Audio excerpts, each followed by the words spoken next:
Hi good morning. So ನಿನ್ನೆ time discuss ಮಾಡಿದ್ದೀವಿ ಪದ್ಮಾವತಿ ಬಿಟ್ಟು ರಿಮೈನಿಂಗ್ ಪಾರ್ಟ್ ಹೇಳಿ. ಸೊ ಪದ್ಮಾವತಿ ಎಲ್ಲರಿಗೂ ಗೊತ್ತು ನಿಮಗೆ. ಸೊ ನಿನ್ನೆ ನಾವು ಡಿಸ್ಕಸ್ ಮಾಡಿರೋದು ವೆಸ್ಟರ್ನ್ ಘಾಟ್ಸ್ ಆ್ಯಂಡ್ ವೆಸ್ಟರ್ನ್ ಘಾಟ್ಸಲ್ಲಿ ಮುಖ್ಯವಾಗಿ ನಾವು 4-5 ಪಾಯಿಂಟ್ಸ್ ನೋಡಿದ್ದೀವಿ.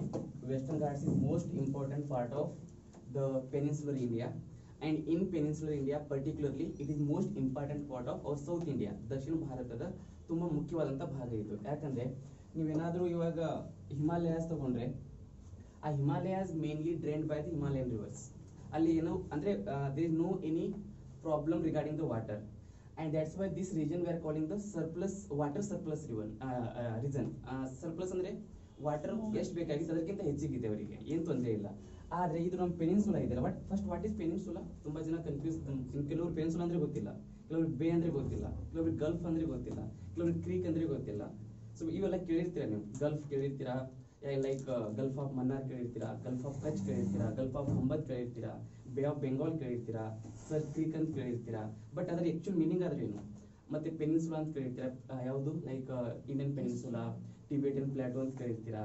ಸೊ ಬಟ್ ಆಕ್ಚುಲಿ ನೋಡಿ, ಇನ್ನೊಂದು ಹೇಳ್ತೀನಿ ನಿಮಗೆ, ಯಾವುದೇ ಕಾಂಪಿಟೇಟಿವ್ ಎಕ್ಸಾಮ್ ತಗೊಳ್ಳಿ, the beauty of these exams are they are asking very common sense questions. Common sense means ನಿಮಗೆ ಕೇಳಿರ್ತೀರಾ ಆದರೆ ಮೀನಿಂಗ್ ಗೊತ್ತಿರಲ್ಲ.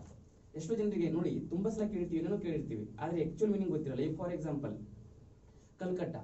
ಕಲ್ಕಟ್ಟ ಎಲ್ಲರಿಗೂ ಗೊತ್ತು. ಎಲ್ಲಿದೆ ಕಲ್ಕಟ್ಟ? ಅತಿಗುಪ್ಪೆ ಪಕ್ಕದಲ್ಲಿ. ಎಲ್ಲಿದೆ? ವೆಸ್ಟ್ ಬೆಂಗಾಲ್. ಕಲ್ಕಟ್ಟ ಇರೋದು ವೆಸ್ಟ್ ಬೆಂಗಾಲ್ ಅಲ್ಲಿ. And Calcutta is the capital of west Bengal. ಆದ್ರೆ ಕೋಲ್ಕಟ್ಟಾನೇ ಯಾಕೆ ಕರೀತಾರೆ ಅಂತ ಎಷ್ಟೋ ಜನರಿಗೆ ಗೊತ್ತಿಲ್ಲ. ಅರ್ಥ ಆಯ್ತಲ್ಲ? ಯಾಕೆ ಕರೀತಾರೆ ಅಂತ ಗೊತ್ತಿಲ್ಲ.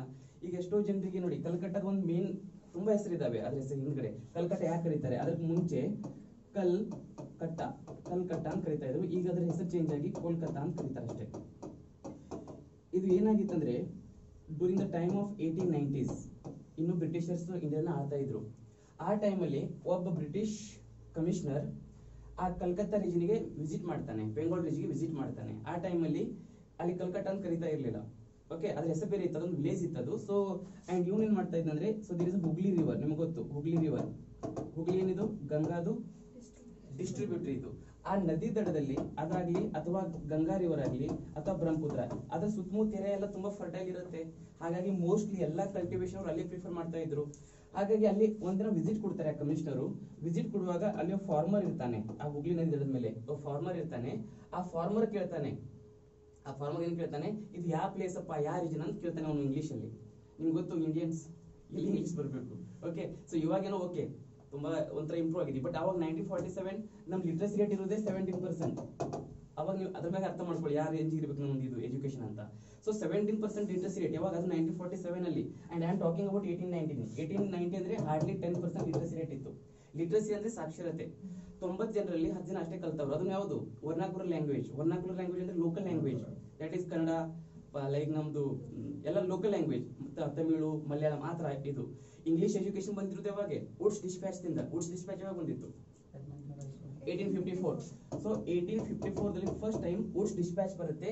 And this Woods dispatch V are calling the Magna Carta of the education system in India ಅಂತ. ಮ್ಯಾಗ್ನಾ ಕಾರ್ಟಾ ಅಂದ್ರೆ ಒಂಥರ ನಮ್ಮ ಎಜುಕೇಶನ್ ಕ್ರಾಂತಿ ಅಲ್ಲಿಂದ ಸ್ಟಾರ್ಟ್ ಆಯ್ತು ಅಂತ ಮ್ಯಾಗ್ನಾ ಕಾರ್ಟಾ. ಅದಕ್ಕಿಂತ ಮುಂಚೆ ಇಂಗ್ಲಿಷ್ ಅಂದ್ರೆ ಗೊತ್ತಿಲ್ಲ ಯಾರಿಗೆ. ವಾಟ್ ಇಸ್ ಅಂದ್ರೆ ಏನಂತ ಕೇಳ್ತಾ ಇದ್ರು ಒಂಥರ. ಅಂದ್ರೆ ಇಲ್ಲಿ ಏನಾಗಿತ್ತು ಅಂದ್ರೆ same thing happen with this farmer. English ಗೊತ್ತಿರಲಿಲ್ಲ, ಬಟ್ ಇನ್ ಇಂಗ್ಲಿಷ್ ಅಲ್ಲಿ ಕೇಳ್ತಾನೆ what is the name of this region ಅಂತ.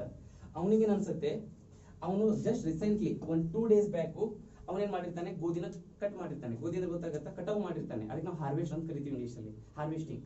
ಅವ್ನು ಹಾರ್ವೆಸ್ಟ್ ಮಾಡಿರ್ತಾನೆ. ಬಟ್ ಆ ಇಂಗ್ಲಿಷ್ ಆಫೀಸರ್ ಕೇಳೋದೇನು, what is the name of this place ಅಂತ. ಅವನಿಗೆ ಅನ್ಸುತ್ತೆ ನಮ್ಮ ಫಾರ್ಮರ್ಗೆ, ಸೊ ನೀ ಯಾವಾಗ ಕಟ್ ಮಾಡಿದ್ಯಾ ಅಂತ ಅವನಿಗೆ ಅನ್ಸುತ್ತೆ. ಅವನ ತಾನೆ ಕಲ್ಕಟ್ಟ ಹೆಸರು ಅಂತ. ನಾವು ಕಲ್ಕಟ್ಟ ಅಂದ್ರೆ ನಿನ್ನೆ ಕಟ್ ಮಾಡಿದೀನಿ ಅಂತ. ಅರ್ಥ ಆಗ್ತಾ ಇದೆಯಾ? ಸೊ ಕಲ್ಕಟ್ಟ ಅಂದ್ರೆ ನಿನ್ನೆ ಕಟ್ ಮಾಡಿದೀನಿ ಅಂತ. ಅದಕ್ಕೆ ಓಹೋ what is beautiful name of this place ಅಂತ ಅವನು ಕಲ್ಕಟ್ಟ ಅಂದ್ರೆ ಅವಾಗ ಕಲ್ಕಟ್ಟ ಅಂದ್ರೆ ಆ ಹೆಸರು ಕಲ್ಕಟ್ಟ ಅಂತ ತಿಳ್ಕೊಂಡ್ಬಿಡ್ತಾನೆ ಅವನು commissioner. So this is one history regarding the Kolkata. And ಇನ್ನೊಬ್ರು ಎಕ್ಸ್ಪರ್ಟ್ ಅಂತಾರೆ it is not like that. So this is because of the Kali river ಅಂತ. ಕಾಲಿ ರಿವರ್ ಅಲ್ಲಿಂದ ಫ್ಲೋ ಆಗುತ್ತೆ. ಓಕೆ, ಹಾಗಾಗಿ ಬಿಕಾಸ್ ದೇರ್ ವಾಸ್ ಅ ಕಾಲಿ ಡೇಟಿ ಅಂದ್ರೆ ಕಾಲಿ ಅನ್ನೋದು ಒಬ್ಬ ದೇವತೆ ಇದರಲ್ಲಿ. ಆ ಕಾಲಿ ದೇವತೆ ಇರೋದ್ರಿಂದ ಆ ಸುತ್ತಮುತ್ತಲ ಕಾಲಿ ಕ್ಷೇತ್ರ ಅಂದ್ರೆ ಕಲ್ಕಟ್ಟ ಅಂತ ಅದನ್ನು ಒಂದು ಕರೀತಾರೆ. ಬಟ್ ಮೋಸ್ಟ್ಲಿ ಎಲ್ಲ ನಂಬಿರೋದು ಇದೆ ಕಲ್ಕಟ್ಟ ಅಂತ. ಸೊ ಇದಕ್ಕೆ ಪ್ರತಿಯೊಂದು ಒಂದು ಹಿಸ್ಟ್ರಿ ಇರುತ್ತೆ. ಸೊ ಯಾವ್ದಾದ್ರು ಒಂದು ಕೇಳಿದ್ರೆ ನಿಮ್ಗೆ ಪ್ರತಿಯೊಂದು ಒಂದು ಹಿಸ್ಟ್ರಿ ಇರುತ್ತೆ. ಫಾರ್ ಎಕ್ಸಾಂಪಲ್ ಈಗ 5th June ನಾವು ಎನ್ವೈರನ್ಮೆಂಟ್ ಡೇ ಅಂತ ಸೆಲೆಬ್ರೇಷನ್ ಮಾಡ್ತೀವಿ, ಅದಕ್ಕೆ ಒಂದು ಹಿಸ್ಟ್ರಿ ಇದೆ. ಈಗ 7th ಏಪ್ರಿಲ್ 7th ಜುಲೈ ಏನಂತ ಸೆಲೆಬ್ರೇಟ್ ಮಾಡ್ತೀವಿ ನಾವು? ಪಾಪ್ಯುಲೇಷನ್ ಯಾವಾಗ ಇದು ಮಾಡ್ತೀವಿ? ಪಾಪ್ಯುಲೇಷನ್ ಡೇ, ಜನಸಂಖ್ಯಾ ದಿನ ಯಾವಾಗ ಮಾಡ್ತೀವಿ? ಜುಲೈ 11. 7th ಜುಲೈ ಏನಾಗುತ್ತೆ ಅಂತೆ ಅದು ಬಿಡಿ. 11th ಮೇ ಏನು ಅದು ಗೊತ್ತಿರಲೇಬೇಕು. ನೀವು ಇಂಜಿನಿಯರ್ಸ್ ಜನ ಇದ್ರಿ, ಇಂಜಿನಿಯರ್ಗೆ ಇದು ಗೊತ್ತಿಲ್ಲ ಅಂದ್ರೆ ಅದು ಬಿಡಿ. ಅಟ್ಲೀಸ್ಟ್ ಇದಾದ್ರೆ ಹೇಳಿ, 15 ಸೆಪ್ಟೆಂಬರ್ ಆದ್ರೆ ಹೇಳಿ. ಇಂಜಿನಿಯರ್ಸ್ ಇದು ಯಾಕೆ ಮಾಡ್ತಾರೆ ಹೇಳಿ? 15 ಸೆಪ್ಟೆಂಬರ್ ಅವ್ರ ಹುಟ್ಟುಹಬ್ಬ, ಅದಕ್ಕೆ ಅದು ಮಾಡ್ತಾರೆ. ಅದನ್ನ ಬಿಟ್ರೆ ಈಗ 16th ಸೆಪ್ಟೆಂಬರ್ ಇದನ್ನ ಯಾಕೆ ದಿನ ಸೆಲೆಬ್ರೇಟ್ ಮಾಡ್ತಾರೆ? ಓಜೋನ್ ಡೇ ತಾನೆ. ಅದನ್ನ ಯಾಕೆ ಮಾಡ್ತಾರೆ ಅಂದ್ರೆ ಪ್ರತಿಯೊಂದಕ್ಕೊಂದು ಇಷ್ಟೇ ಸುಮ್ಮನೆ ಇಟ್ಟಿಲ್ಲ ಯಾರು. ಈಗ 21st ಮಾರ್ಚ್ ಏನಾದ್ರೂ ಅದಕ್ಕೆ ನಾವು ಫಾರೆಸ್ಟ್ ಡೇ ಕರಿಬೇಕು ಅದಕ್ಕೊಂದು ರೀಸನ್ ಇದೆ. 22nd ಮಾರ್ಚ್ ವಾಟರ್ ಡೇ ಕರಿಬೇಕು ಒಂದು ರೀಸನ್ ಇದೆ. 1st ಡಿಸೆಂಬರ್ ಏಡ್ಸ್ ಡೇ ಕರಿಬೇಕು ಒಂದು ರೀಸನ್ ಇದೆ. ಪ್ರತಿಯೊಂದೊಂದು ಹಿಸ್ಟ್ರಿ ಇರುತ್ತೆ, ಬಟ್ ನಾವು ಅದು ಯಾವುದು ಓದಿರಲ್ಲ, ಜಸ್ಟ್ ಫ್ಯಾಕ್ಟ್ಸ್ ಓದಿರ್ತೀವಿ. ಏನಂದ್ರೆ ಡಿಸೆಂಬರ್ 1 ಅಂದ್ರೆ ಏಡ್ಸ್ ಡೇ, ಫೆಬ್ರವರಿ 4 ಅಂದ್ರೆ cancer day, so like that. December 10 ಅಂದ್ರೆ ಹ್ಯೂಮನ್ ರೈಟ್ಸ್ ಡೇ, ಆ ಥರ ಓದಿರ್ತೀವಿ. ಬಟ್ ಪ್ರತಿಯೊಂದೊಂದು ಹಿಸ್ಟ್ರಿ ಇರುತ್ತೆ, ಗೊತ್ತಿಲ್ಲ ನಿಮಗೆ. ಓಕೆ, ಈ ಎನ್ವೈರನ್ಮೆಂಟ್ 5th ಯಾಕಂತ ನಾನು ಎನ್ವೈರನ್ಮೆಂಟ್ ಕ್ಲಾಸ್ ಹೇಳ್ತೀನಿ. ತುಂಬಾ ಒಳ್ಳೆ ಹಿಸ್ಟ್ರಿ ಇದೆ, ಅದು ಅಂತ ಗೊತ್ತು ಹಿಸ್ಟ್ರಿ ಅಂತ. ಓಕೆ, ಆ ಹಿಸ್ಟ್ರಿ ಹೇಳ್ತೀನಿ ನಿಮ್ಗೆ ಅಲ್ಲಿ. ಓಕೆ, ಅಂದ್ರೆ ಇಲ್ಲಿ ಹೇಳ್ತಿರೋದು ಏನೇ ಓದಿದ್ರು ಕೂಡ ಬೇ ಆಫ್ ಬೆಂಗಾಲ್ ಓದಿದ್ರೆ ನಿಮ್ಗೆ ಗೊತ್ತಿರಬೇಕು ವಾಟ್ ಇಸ್ ಬೇ ಅಂತ. ಈಗ ಗಲ್ಫ್ ಆಫ್ ಮನ್ನಾರ್ ಓದುವಾಗ ವಾಟ್ ಇಸ್ ಗಲ್ಫ್ ಗೊತ್ತಿರಬೇಕು ನಿಮಗೆ. ಈಗ ಪೆನಿನ್ಸುಲಾ ಬಂದ್ರೆ ವಾಟ್ ಇಸ್ ಪೆನಿನ್ಸುಲಾ, ಇವೆಲ್ಲ ಕ್ವಶನ್ ಮಾಡಿದ್ರೆ ನೀವು ಸರ್ವೈವ್ ಆಗ್ತೀರಾ ಈ ಫೀಲ್ಡ್ ಅಲ್ಲಿ. ಅದರ್ವೈಸ್ ನೋ ವೇರ್, ತುಂಬಾ ಕಾಂಪಿಟೇಷನ್ ಇದೆ. ಅಂಡ್ ಸಿ, ಇವಾಗ ನೀವೇನಾದ್ರೂ ಜನಸಂಖ್ಯೆ ತಗೊಂಡ್ರೆ 130 crore ಟೋಟಲ್ ಜನಸಂಖ್ಯೆ. ಆ 130 crore ಅಲ್ಲಿ around 55 to 66 crore are the youth. 60 ಅಂದ್ರೆ ಟೋಟಲ್ 130 crore ಅಲ್ಲಿ more than 66 crore youth. Youth ಅಂದ್ರೆ ಗೊತ್ತಾಗತ್ತಾ? ಇನ್ನು ಕಾಂಪಿಟೇಷನ್ ಮಾಡೋರು. ಆ 66 crore ಅಲ್ಲಿ every year just I am taking the UPSC because you are preparing for the UPSC. ನಾನು UPSC example ತಗೋತಾ ಇದ್ದೀನಿ. UPSC ಅಲ್ಲಿ every year 8 to 9 lakh ಜನ ಅಪ್ಲಿಕೇಶನ್ ಹಾಕ್ತಾರೆ. They are just applicants, not the aspirants. ಅದು ನಿಮ್ಗೆ ಗೊತ್ತಿದೆ ಆಲ್ರೆಡಿ. ಅಂಡ್ 8 to 9 lakh ಅಲ್ಲಿ ಹಾರ್ಡ್ಲಿ 3 to 4 lakh ಸಿನ್ಸಿಯರ್ ಆಗಿ ಎಕ್ಸಾಮ್ ಬರೆಯೋರು. 3 to 4 lakh. ಆ 3 to 4 lakh ವೇಕೆನ್ಸಿಗೆ ಇದು ಆಸ್ಪಿರೆಂಟ್ ಇರ್ತಾರೆ. ವೇಕೆನ್ಸಿ ಇರೋದು ಹಾರ್ಡ್ಲಿ 800 to 900 ವೇಕೆನ್ಸಿ ಇರುತ್ತೆ. And again from last 3 to 4 years ನೀವೇನಾದ್ರೂ ಟ್ರೆಂಡ್ ನೋಡಿದ್ರೆ UPSCದು, the number of vacancies coming down, decrease ಆಗ್ತಾ ಇದೆ. ಅಂಡ್ ಕಾಂಪಿಟೇಷನ್ ಹೆಚ್ಚಿಗೆ ಆಗ್ತಾ ಇದೆ. Number of applicants are increasing, but the number of vacancies are coming down. So ಹಾಗಾಗಿ ದ ಕಾಂಪಿಟೇಷನ್ ಲೆವೆಲ್ ನೋಡಿ. ಮುಂಚೆ ಎಲ್ಲ ಎಕ್ಸಾಮು ಡೈರೆಕ್ಟ್ ಕ್ವಶನ್ ಕೇಳ್ತಾ ಇದ್ರು. ಯಾವುದೇ ತರದವ್ರು ಇನ್ನು ಅಂದ್ರೆ ಡೆಪ್ತ್ ಆಗಿ ಯಾರು ಕೇಳ್ತಿರ್ಲಿಲ್ಲ. ಯಾಕಂದ್ರೆ ಅವರಿಗೆ ಒಬ್ರು ಒಳ್ಳೆಯವ್ರು ಬೇಕಾಗಿತ್ತು, ಸಿಲೆಕ್ಷನ್ ಮಾಡಬೇಕಾಗಿತ್ತು. ಬಟ್ ಇವಾಗ ಒಳ್ಳೆಯವ್ರು ತುಂಬಾ ಜನ ಆಗ್ಬಿಟ್ಟಿದ್ದಾರೆ. ಅಂದ್ರೆ ಕಾಂಪಿಟೇಷನ್ ತುಂಬಾ ಆಗ್ಬಿಟ್ಟಿದೆ. ಹಾಗಾಗಿ ಅವ್ರು ಎಷ್ಟು ಡೆಪ್ತ್ ಹೋಗ್ತೀವಲ್ಲ, ಎಷ್ಟು ಡೆಪ್ತ್ ನಾಲೆಜ್ ತಗೋತಾ, ಅಂದ್ರೆ ಎಷ್ಟು ಎಕ್ಸಾಮ್ ಎಷ್ಟು ಟಫ್ ಆಗ್ತಾ ಇದೆ ಅಂದ್ರೆ ಇಲ್ಲಿ ತುಂಬಾ ಜನ ಕಾಂಪಿಟೇಷನ್ ಮಾಡ್ತಾ ಇದ್ದಾರೆ fully. Like most of the people ಈಗ IIT ದಾಗ ಕಲ್ತವ್ರು ಅವ್ರಿಗೆ ಏನು ಬರ್ತಿರಲ್ಲ ಅಂದ್ರೂ ಅವ್ರು IAS ಬರೀತಾ ಇದ್ದಾರೆ. ಎಷ್ಟೋ ಜನ PhD ಮುಗಿಸಿದ್ದಾರೆ ಅಂದ್ರೂ ಅವ್ರು IAS ಬರೀತಾ ಇದ್ದಾರೆ. ನೋಡಿ ನೀವು, PhD ಅಂದ್ರೆ ಒನ್ ಆಫ್ ದ ಟಾಪ್ ಇವಾಗ ಇಂಡಿಯಾದಲ್ಲಿ ಎಜುಕೇಶನ್ ಸಿಸ್ಟಮ್ ಅಲ್ಲಿ. PhD ಅಂದ್ರೆ ಜೀವನ ಪಾವನ ಆಯ್ತಂದಂಗೆ, ಗೌತಮ್ ಬುದ್ಧನ್ ತರ ಜ್ಞಾನೋದಯ ಆಯ್ತಂದಂಗೆ.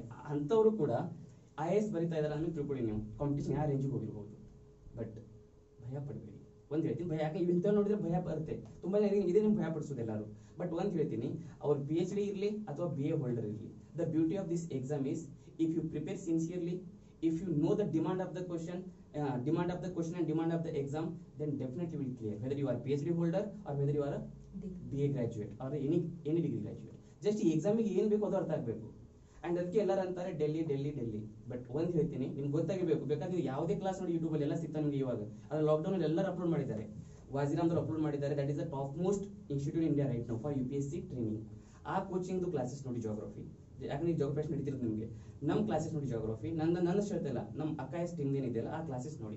ನಿಮ್ಗೆ ರಿಯಲೈಸ್ ಆಗುತ್ತೆ ಎಸ್ ಅದು ಬ್ರ್ಯಾಂಡ್ ಆಗಿದೆ ಅಷ್ಟೇ ಅಂತ. ಅದಕ್ಕೆ ಹೇಳ್ತೀನಿ, ಎಕ್ಸಾಮ್ ಪರ್ಸ್ಪೆಕ್ಟಿವ್ ಏನು ಬೇಕು ನಾವು ಅದನ್ನ ನಿಮ್ಗೆ ಕೊಡ್ತಾ ಇದ್ದೀವಿ. ನಮ್ದು ಟಾರ್ಗೆಟ್ ಏನು ಬ್ಯಾಚ್ ಮುಗಿಸ್ಬೇಕು ಅನ್ನೋದಲ್ಲ, ನಿಮ್ಗೆ ಎಲ್ಲರನ್ನ IAS IPS ಮಾಡ್ಬೇಕಂತ ನಮ್ ಗುರಿ ಇರೋದು. ಓಕೆ, ಬಟ್ ಇದು ಯಾಕೆ ಹೇಳ್ತಾ ಇದ್ದೀನಿ ಅಂದ್ರೆ this is the last class we are telecasting publicly lively. ನಾಳೆಯಿಂದ ಎಲ್ಲ ಕ್ಲಾಸು ಕ್ಲೋಸ್ ಮಾಡ್ತೀವಿ ನಾವು. ಆಫ್ಲೈನ್ ಇದು ಆನ್ಲೈನ್ ಹೋಗುವಂತ ಕ್ಲಾಸಸ್. ಯಾರು ಅಡ್ಮಿಷನ್ ಮಾಡ್ಕೊಂಡಿದ್ದಾರೆ ನಮ್ಮ ಇನ್ಸ್ಟಿಟ್ಯೂಟ್ ಅಲ್ಲಿ ಅವ್ರಿಗೆ ಅಷ್ಟೇ ಕ್ಲಾಸ್ ಸಿಗುತ್ತೆ ನಾಳೆಯಿಂದ. ಸೊ ಇಷ್ಟು ದಿನ ಯಾಕೆ ಕೊಡ್ತಾ ಇದ್ದೀವಿ ಅಂದ್ರೆ, ಸೊ ನಮಗೆ ನಿಮ್ಮ ಯೂಸರ್ ID ಪಾಸ್ವರ್ಡ್ ಕ್ರಿಯೇಟ್ ಮಾಡೋಕ್ಕೆ ಟೈಮ್ ಬೇಕಾಗಿತ್ತು. ಅಂಡ್ ಸೆಕೆಂಡ್ ಥಿಂಗ್, ಸೊ ಆದಷ್ಟು ಜಿನಿಯನ್ ಹುಡುಗರಿಗೆ ಗೊತ್ತಾಗ್ಲಿ ಅಂತ ಏನ್ ತಪ್ಪಿದೆ, ಅವ್ರು ಏನ್ ತಪ್ಪು ಮಾಡ್ತಾ ಇದ್ದಾರೆ, ಅವ್ರಿಗೆ ಏನ್ ತಪ್ಪು ಮಾಡಬಾರ್ದು ಅದು ಗೊತ್ತಾಗ್ಲಿ ಅಂತ ಇಷ್ಟು ದಿನ ಕ್ಲಾಸ್ ಕೊಡ್ತಾ ಇದ್ದೀವಿ. ಬಟ್ ನಾಳೆಯಿಂದ ಯಾವುದೇ ಕ್ಲಾಸ್ ನಿಮ್ಗೆ ಯೂಟ್ಯೂಬಿಗೆ ಬರಂಗಿಲ್ಲ. ಸೊ ಎಲ್ಲ ಕ್ಲಾಸ್ ನೀವು ಲೈವ್ ನೋಡೋರು ಹೇಳ್ತಿರ್ತಾರೆ ಮೇನ್ಲಿ. ಸೊ ನಾಳೆಯಿಂದ ನಿಮ್ಮ class, this is last class. ಇವತ್ತೇ ನೋಡ್ಕೊಳ್ತೈತಿ. ನಾಳೆಯಿಂದ ನಿಮಗೆ ಕ್ಲಾಸ್ ಸಿಗಂಗಿಲ್ಲ ನಿಮಗೆ. And those are enrolled with us. ನೀವು ಯಾರು ಅಡ್ಮಿಷನ್ ಮಾಡ್ಕೊಂಡಿದ್ದೀರಾ, ಬಟ್ ಯಾರು ಬೆಂಗಳೂರಿಗೆ ಬಂದಿಲ್ಲ ನೀವು. ಸೊ ನೀವೇನ್ ಮಾಡಬೇಕು, ನಿಮ್ದು ಯೂಸರ್ ಐಡಿ ಪಾಸ್ವರ್ಡ್ ಕ್ರಿಯೇಟ್ ಆಗಿದೆ ನಮ್ಮ ಹತ್ರ. So by today evening itself will save the user ID and password. So directly you have to open our Akka IAS academy portal. ಆ ಪೋರ್ಟಲ್ ನಿಮಗೆ ಒಂದು ವೆಬ್ಸೈಟ್ ಇದು ಬರುತ್ತೆ, ಯೂಸರ್ ಐಡಿ ಮತ್ತೆ password ಕೇಳ್ತಾರೆ, ಅದು ಲಾಗಿನ್ ಆದ್ರೆ ಅಷ್ಟೇ ನಿಮ್ಗೆ ಓಪನ್ ಆಗುತ್ತೆ. ಅಂಡ್ ಒನ್ ಟೈಮ್ ಅಷ್ಟೇ ನಿಮಗೆ ನೋಡ್ಬೋದು ಕ್ಲಾಸ್. ಮತ್ತೆ 2 ಸಲ 4 ಸಲ ನೋಡ್ತೀನಿ ಅಂದ್ರೆ ಅದು ಆಪ್ಷನ್ ತೆಗೆದು ಹಾಕಿದೀವಿ ನಾವು.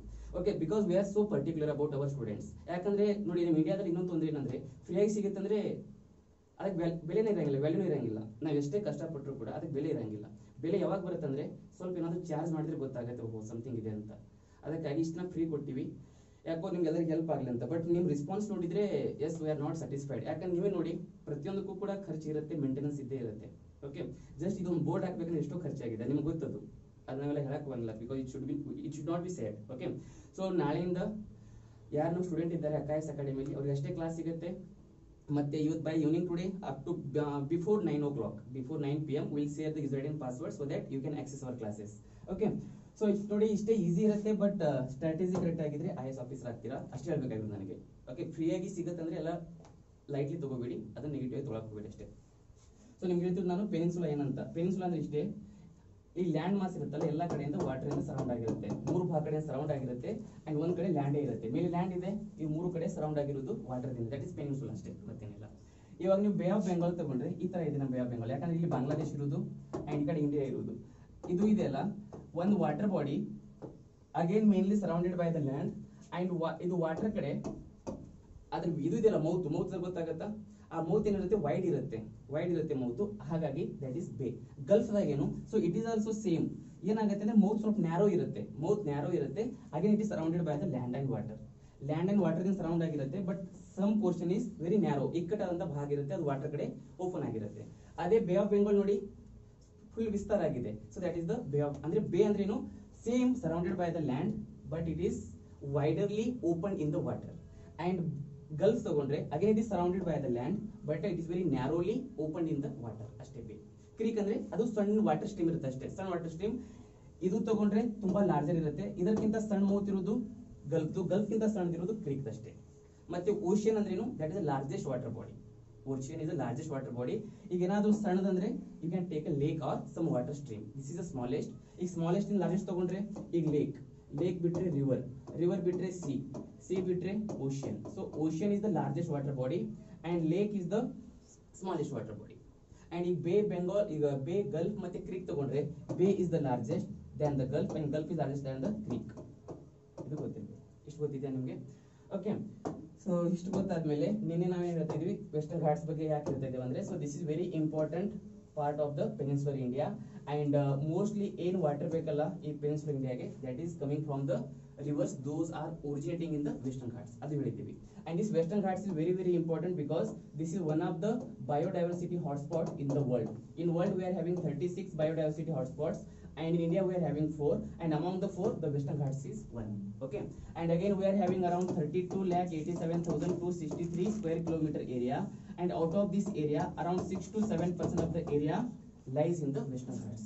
And again this western ghats is very important because it's spreaded in the 6 Indian states. Okay, and this region nowadays it is in the news, or you can say it is this is a major concern of India because we have to protect, we have to conserve, because of most of the developmental activities, most of the industrial activities, ಆ ecosystem ಇದೆಯಲ್ಲ, ಆ diversity ಇದೆಯಲ್ಲ, that is getting degradation ಅಂದ್ರೆ ಅದು ಹಾಳಾಗ್ತಾ ಇದೆ. So ಆ damage ಆಗ್ತಿರುವಂತ biodiversity ಇದೆಯಲ್ಲ, ಆ ಬಯೋಡೈವರ್ಸಿಟಿನ ಪ್ರೊಟೆಕ್ಟ್ ಮಾಡೋದು ಡ್ಯೂಟಿ ಯಾರ್ದು, ಗೌರ್ಮೆಂಟ್ಸ್ದು, being a citizen and being the social ಕಮ್ಯುನಿಟಿದು ಕೂಡ ಒಂದು ರೆಸ್ಪಾನ್ಸಿಬಿಲಿಟಿ ಇದೆ. ಒಬ್ಬ ಸಿಟಿಜನ್ ಆಗಿ, ಒಬ್ಬ ಭಾರತ ನಾಗರಿಕನಾಗಿ ನಿಮ್ದು ಕೂಡ ಒಂದು ರೆಸ್ಪಾನ್ಸಿಬಿಲಿಟಿ ಇದೆ ಅಂಡ್ ಒಂದು ಗೌರ್ಮೆಂಟ್ ಆಗಿ ಅದರದ್ದು ಕೂಡ ಒಂದು ರೆಸ್ಪಾನ್ಸಿಬಿಲಿಟಿ ಇದೆ. ಬಿಕಾಸ್ ನೋಡಿ, first time in the year 1972, before 1972 there was no any international law or there is no any international rules and regulations to protect the environment. First time in the world, in the year 1972 there was a conference called Stockholm Conference in ಇಲ್ಲಿ ಆಗುತ್ತೆ Stockholm ಇಲ್ಲಿ ಬರುತ್ತೆ. Student ಒಂದು conference ಆಗುತ್ತೆ, ಒಂದು meeting ಆಗುತ್ತೆ, ಏನಂತ, we have to take care of the environment, otherwise ಯಾಕಂದ್ರೆ before 1972 most of the countries were focused on the development, most of the countries focused on their industrial development or it may be the infrastructure development, mostly ಅವರು development ಮೇಲೆ focus ಮಾಡಿದ್ರು and no ಬಡಿ bothered about the environment. And when they focused on the industries, when they focused on the developmental activities and projects, then that resulted in the damage of the environment, that resulted in the pollution of the environment, that resulted in the landslides, earthquakes, tsunamis. Okay, ಇವೆಲ್ಲ outputs start ಆಯ್ತು ನಿಮಗೆ.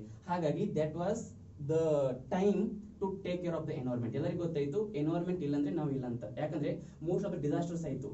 Again, for example, if you take the disaster of that, ನಾ ಹೇಳಿದೆ ನಿಮಗೆ ಎಲ್ಲಿ Ukraine ಒಂದು disaster ಆಗಿತ್ತು, that nuclear power plant ಇದು ಆಗ್ಬಿಟ್ಟಿದೆ, ಚೆರ್ನೋಬಿಲ್ ಅಂತ. Chernobyl nuclear power plant disaster ಆಯಿತು. ಅಂಡ್ ನಮ್ಮ ಭೋಪಾಲಲ್ಲಿ ದಟ್ ಯಾ ಗ್ಯಾಸ್ ಅದು ಮಿಥೈಲ್ ಐಸೋಸೈನೈಡ್ ಗ್ಯಾಸ್ ಲೀಕ್ ಆಗಿ ಅದು ಕೂಡ ಡಿಸಾಸ್ಟರ್ ಆಗಿತ್ತು. ಅದಕ್ಕಿಂತ ಮುಂಚೆ ಎಷ್ಟೋ ಡಿಸಾಸ್ಟರ್ ಆಗಿತ್ತು, ಜಪಾನಲ್ಲಿ ಆಗಿತ್ತು ಡಿಸಾಸ್ಟರ್ಸ್ ಎಷ್ಟೋ ಸಲ. ಸೊ ಹಾಗಾಗಿ ಅನಿಸ್ತು ನಾವೇನಾದ್ರೂ ಎನ್ವೈರನ್ಮೆಂಟ್ ಪ್ರೊಟೆಕ್ಷನ್ ಮಾಡಲಿಲ್ಲ ಅಂದ್ರೆ ಡೆಫಿನೆಟ್ಲಿ ವಿ ವಿಲ್ ನಮ್ದೇ ಒಂದು ದಿನ ಲೈಫ್ ಎಂಡ್ ಆಗತ್ತಂತ. ಹಾಗಾಗಿ first conference held in the year 1972 and from that time so ಪ್ರತಿಯೊಂದು ಕಂಟ್ರಿಗೆ ಗೊತ್ತಾಯ್ತು ನಾವು ಎನ್ವೈರನ್ಮೆಂಟ್ ಬಗ್ಗೆ ಏನಾದ್ರೂ ಮಾಡಬೇಕು, ಇಲ್ಲಾಂದ್ರೆ ಕಷ್ಟ ಇದೆ ಅಂತ. ಅವಾಗೆ our prime minister, the then prime minister Indira Gandhiji attended this conference. ನಮ್ಮ ಇಂಡಿಯಾ ಕಡೆಯಿಂದ ಅವ್ರ ಪ್ರೈಮ್ ಮಿನಿಸ್ಟರ್ ಇದ್ರು and she represented the Bharat representative ಆಗಿ, ಓಕೆ, ಪ್ರತಿನಿಧಿಯಾಗಿ ಅವರು ಅದನ್ನು ಅಟೆಂಡ್ ಮಾಡಿದ್ರು. ಅದೇ ಕಾನ್ಫರೆನ್ಸ್ ಅಲ್ಲಿ ಅವರು ತುಂಬಾ ಸ್ಟ್ರಾಂಗ್ ಆಗಿ ಹೇಳ್ತಾರೆ. ಏನ್ ಸ್ಟ್ರಾಂಗ್ ಆಗಿ ಹೇಳ್ತಾರೆ ಅಂದ್ರೆ, so the developing countries are not the main cause for the pollution, the developed countries are the main reason for the degradation and damage of the environment ಅಂತ ಅಂತಾರೆ. That is very good and very correct statement given by our prime minister, the then prime minister Indira Gandhiji. ಅದಕ್ಕೆ ಅವ್ರು ಅಂತಾರೆ ಏನ್ ಆಗ್ತಾ ಇದೆಯಲ್ಲ ಇದು pollution, ಅದು ನಿಮ್ ಕಡೆಯಿಂದ ಆಗ್ತಾ ಇದೆ. ಕಂಟ್ರೀಸ್ ಲೈಕ್ ಅಸ್, ಯಾಕಂದ್ರೆ ಇಂಡಿಯಾ ಡೆವಲಪಿಂಗ್, ಇವತ್ತು ಕೂಡ ಡೆವಲಪಿಂಗ್ ಇದೀವಿ, ಚೈನಾ ಕೂಡ ಡೆವಲಪಿಂಗ್ ಇದೆ, ಬ್ರೆಜಿಲ್ ಕೂಡ ಡೆವಲಪಿಂಗ್ ಇದೆ. ಬಟ್ ಅದೇನ್ ಹೇಳ್ತಂದ್ರೆ countries like France, countries like Germany, countries like USA, countries like United Kingdom, you the people destroying the environment and you are not taking the care and you are asking to us ki take care of the environment. Then how it is possible? And there is no any funding mechanism. Fund ಬೇಕೇ ಬೇಕು, ದುಡ್ಡು ಇಲ್ಲ ಅಂದ್ರೆ ಏನು ಮಾಡಕ್ಕಾಗಿಲ್ಲ. So ದುಡ್ಡು is everything, money makes many things, ನಿಮ್ಗೆ ಗೊತ್ತು. Okay, so ಹಾಗಾಗಿ ಅವ್ರು ಹೇಳ್ತಾರೆ Indira Gandhiji, each and every country should participate in taking care of the environment. ಅದಕ್ಕಾಗಿ ಫಸ್ಟ್ ಕಾನ್ಫರೆನ್ಸ್ ಸಕ್ಸಸ್ಫುಲ್ ಆಗುತ್ತೆ.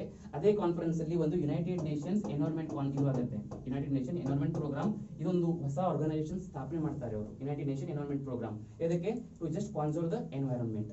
ಅಲ್ಲಿಂದ ಹಿಸ್ಟ್ರಿ ಸ್ಟಾರ್ಟ್ ಆಗುತ್ತೆ. ಆ ಹಿಸ್ಟ್ರಿ ನಾನು ಎನ್ವೈರನ್ಮೆಂಟ್ ಹೇಳ್ತೀನಿ ಏನಾಗುತ್ತೆ, ಯಾವ ತರ ಆಗುತ್ತೆ. ಯುನೆಸ್ಕೋದಲ್ಲಿ ಈಗ ಅರ್ತ್ ಸಮಿಟ್ ಅಂತ ಬರುತ್ತೆ, ಕ್ಯೋಟೋ ಪ್ರೋಟೋಕಾಲ್ ಅಂತ ಬರುತ್ತೆ, ಕಿಗಾಲಿ ಅಗ್ರಿಮೆಂಟ್ ಅಂತ ಬರ್ತವೆ, okay, and again Montreal protocol ಅಂತ ಬರ್ತವೆ. ಅವೆಲ್ಲ agreements and conventions, protocols I will discuss in my environment class. But ನಮಗೆ ಬೇಕಾಗಿರೋದು ಅವ್ರ western Ghats, why it is important and ಏನ್ ಅದಕ್ಕೆ ಏನ್ ಬ್ಯಾಕಪ್ ಇದೆ.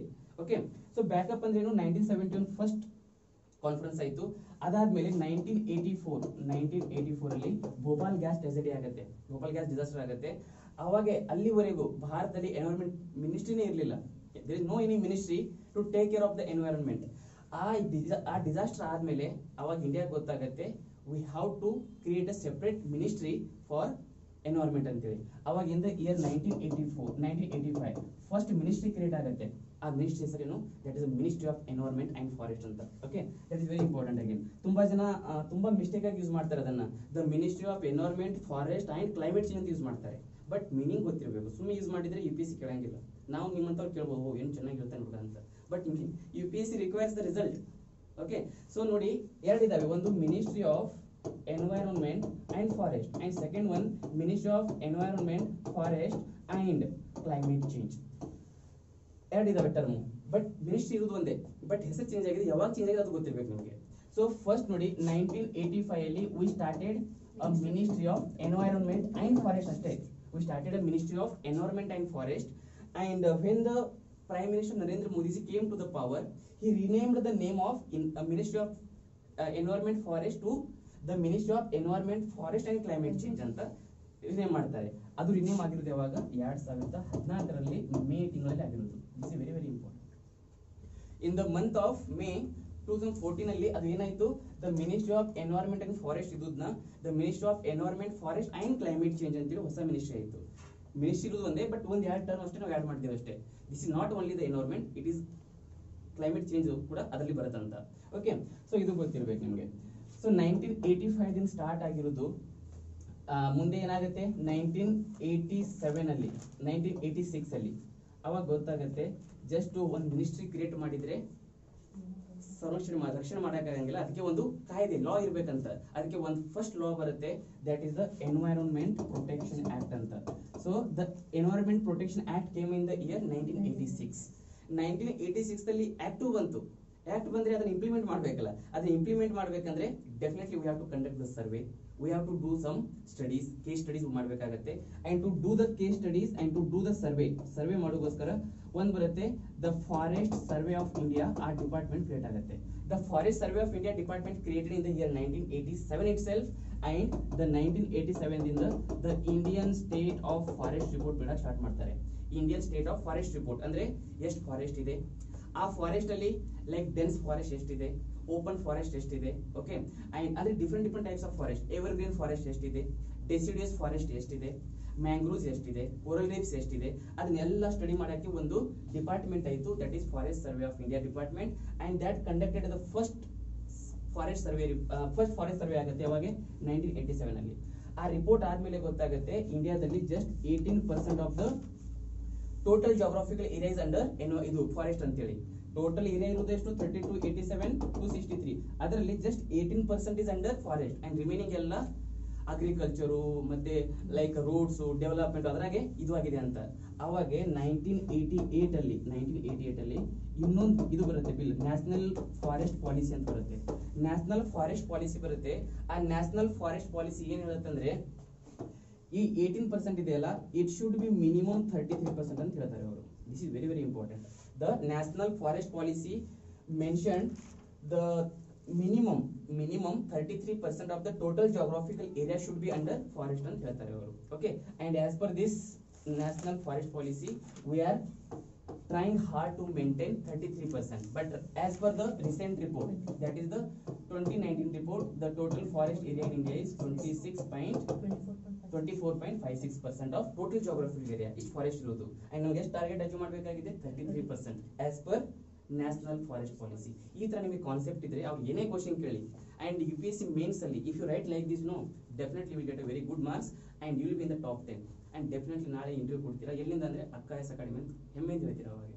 That should be there, and ಇದು ಆಗುತ್ತೆ, ಡೆಫಿನೆಟ್ಲಿ ಆಗುತ್ತೆ, ನೋ ಡೌಟ್. ಓಕೆ, ಅಂಡ್ ನಿಮ್ಗೆ ನಿನ್ನೆ ಹೇಳಿದ್ದೀನಿ ನಾನು, we are starting the programme from today itself. So today 2 ಗಂಟೆಗೆ, ಇವತ್ತು 2 ಗಂಟೆಗೆ ನಿಮ್ಗೆ ಇರೋದು polity class by Kiran sir. ಆ ಕ್ಲಾಸ್ ದಯವಿಟ್ಟು ಅಟೆಂಡ್ ಆಗಿ, ನಿಮಗೆಲ್ಲ ಫ್ರೀ ಇರೋದು, ಯಾರು ಫ್ರೀ ಕೊಡಂಗಿಲ್ಲ, ಬಟ್ ನಾವೆಲ್ಲ ಫ್ರೀಯಾಗಿ ಕೊಡ್ತಾ ಇದೀವಿ ಅಂದ್ರೆ we want the result. Okay, so attend ಆಗಿ ಟೈಮ್ ಇದ್ದವರಿಗೆ, ಇಟ್ಸ್ ನಾಟ್ ಅ ಕಂಪಲ್ಸರಿ, ನೀನೇ ಹೇಳಿದ್ದೀನಿ ಇಟ್ಸ್ ನಾಟ್ ಅ ಕಂಪಲ್ಸರಿ ಅಂತ. ಓಕೆ, ಸೊ ಇದು ಗೊತ್ತಾಯ್ತಲ್ಲ. ಅಂಡ್ ಆಸ್ ಪರ್ 1986 ಏನದು environment protection act. Environment protection act ಅಂದ್ರೆ it have to protect the environment and western ghat is the part of our environment. ಹಾಗಾಗಿ first time ಒಂದು committee ಸ್ಥಾಪನೆ ಮಾಡ್ತಾರೆ, the government of India ಒಂದು committee ಸ್ಥಾಪನೆ ಮಾಡ್ತಾರೆ, that is the Mahadev Gadgil committee. Next point is the Madhav Gadgil Committee. One committee, Madhav Gadgil Committee. Government of India ಈ ಕಮಿಟಿನ 2010 ರಲ್ಲಿ ಸ್ಥಾಪನೆ ಮಾಡುತ್ತೆ under the chairmanship of Gadgil. Gadgil ಅವರು ಮನುಷ್ಯರು, ಓಕೆ, ಗಾಡ್ಗಿಲ್. ಓಕೆ, ಸೊ ಆ ಗಾಡ್ಗಿಲ್ ಚೇರ್ಮನ್ ಇರ್ತಾರೆ, ಅವ್ರಿಗೆ ಹೇಳ್ತಾರೆ government of India, so what all what all we can do to protect our environment ಅಂತ, and mainly the western ghats ಸಂರಕ್ಷಣೆ ಮಾಡ್ಬೇಕಂದ್ರೆ ನಾವು ಏನೇನ್ ಮಾಡಬಹುದು, ದಯವಿಟ್ಟು ನನಗೆ ರೆಕಮೆಂಡ್ ಮಾಡಿ ಅಂತ ಒಂದು ರೆಕಮೆಂಡೇಶನ್ ಕೇಳ್ತಾರೆ ಯಾರು, government of India. And that time Congress was the government. Okay, Congress was the government. And so ಅವಾಗ ಗಾಡ್ಗಿಲ್ ಕಮಿಟಿ ಒಂದು ವರ್ಷ ತಗೋತಾರೆ ಸ್ಟಡಿ ಮಾಡಕ್ಕೆ, ವೆಸ್ಟರ್ನ್ ಘಾಟ್ಸ್ ದಲ್ಲಿ ಸ್ಟಡಿ ಮಾಡ್ತಾರೆ. ಅಂಡ್ ಸ್ಟಡಿ ಮಾಡಿ 2011 ರಿಪೋರ್ಟ್ ಬರುತ್ತೆ.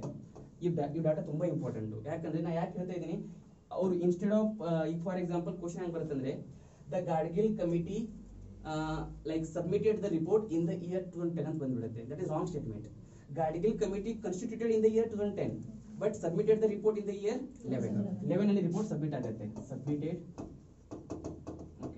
submitted report in the year 2011. ಇದು 5 ಫ್ಯಾಕ್ಟ್ಸ್ ಆಯ್ತು. ಈಗ mains perspective. So what all recommendations given by the Gadgil committee? Next point, the recommendations given by the Gadgil committee. ಏನೇ recommendation ಕೊಟ್ಟರು ಅವರು, recommendations given by the Gadgil committee. ಏನೇನು recommendation ಕೊಟ್ಟಿದ್ರು ಅದರಲ್ಲಿ first recommendation ಬರ್ಕೊಳ್ಳಿ.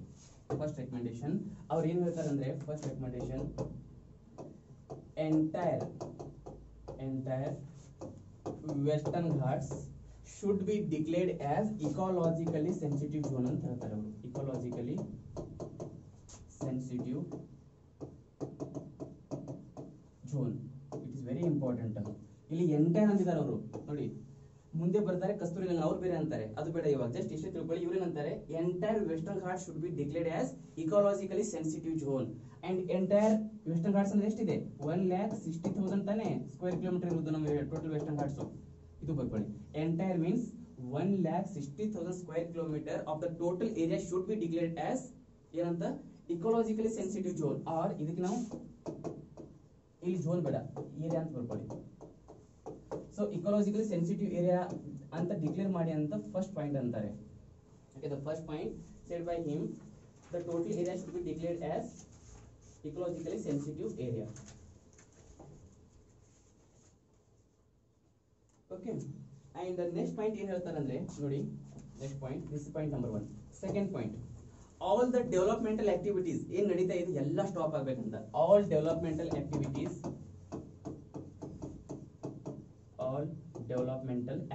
should be stopped. Next point is all developmental activities should be stopped ಅಂತ ಹೇಳ್ತಾರೆ ಅವರು. all developmental activities should be stopped.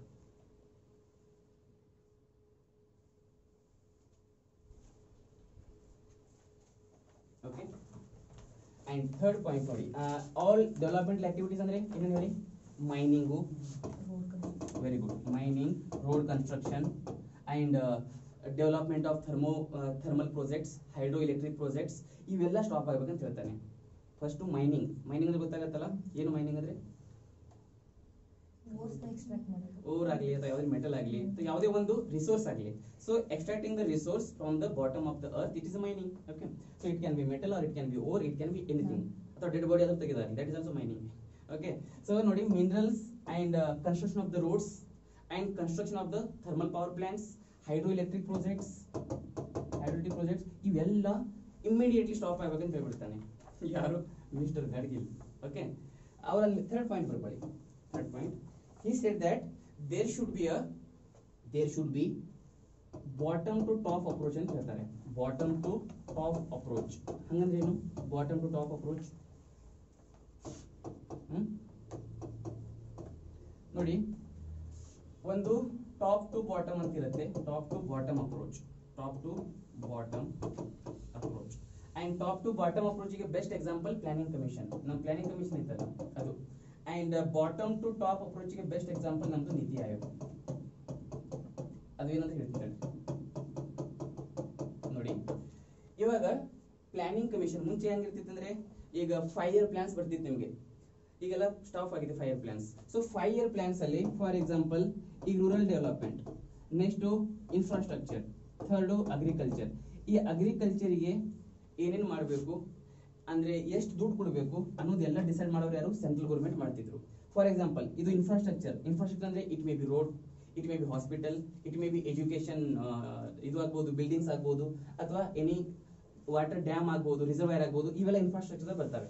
So ಯಾವುದಾದ್ರು ಒಂದು ಡ್ಯಾಮ್ ಕಟ್ಟಬೇಕಂದ್ರೆ ಎಲ್ಲಿ ಕಟ್ಟಬೇಕು, ಅದಕ್ಕೆ ಎಷ್ಟು ದುಡ್ಡು ಬೇಕು, each and everything decide by the centre. ಅಂದ್ರೆ ಇಲ್ಲಿ ಲೋಕಲ್ ಅಲ್ಲಿ ಫಾರ್ ಎಕ್ಸಾಂಪಲ್ ನೋಡಿ, ಆಲ್ಮಟ್ಟಿ ಡ್ಯಾಮ್ ಕಟ್ಟಿದ್ದಾರೆ. ಆ ಆಲ್ಮಟ್ಟಿ ಡ್ಯಾಮು ಎಲ್ಲಿ ಕಟ್ಟಬೇಕು, ಎಲ್ಲಿ ಕಟ್ಟಿದ್ರೆ ಒಳ್ಳೇದಾಗತ್ತೆ, ಎಲ್ಲಿ ಕಟ್ಟಿದ್ರೆ ಜನರಿಗೆ ತೊಂದರೆ ಆಗುತ್ತೆ, ಅದು ಯಾರಿಗೆ ಗೊತ್ತು, ದ ಲೋಕಲ್ ಪೀಪಲ್ ಅಷ್ಟೇ ಗೊತ್ತಾಗುತ್ತೆ. ಆ ಸೆಂಟರ್ದವ್ರಿಗೆ ಅಲ್ಲ, ರಾಹುಲ್ ಗಾಂಧಿಗೆ ಏನ್ ಗೊತ್ತು, ಮೋದಿಗೆ ಏನ್ ಗೊತ್ತು, ಅವ್ರಿಗೆ ಗೊತ್ತಿಲ್ಲ ಆಲ್ಮಟ್ಟಿ ಎಲ್ಲಿ ಬರುತ್ತೆ ಅಂತ, ಜಸ್ಟ್ ಹೆಸರು ಕೇಳಿರ್ತಾರೆ ಅಷ್ಟೇ.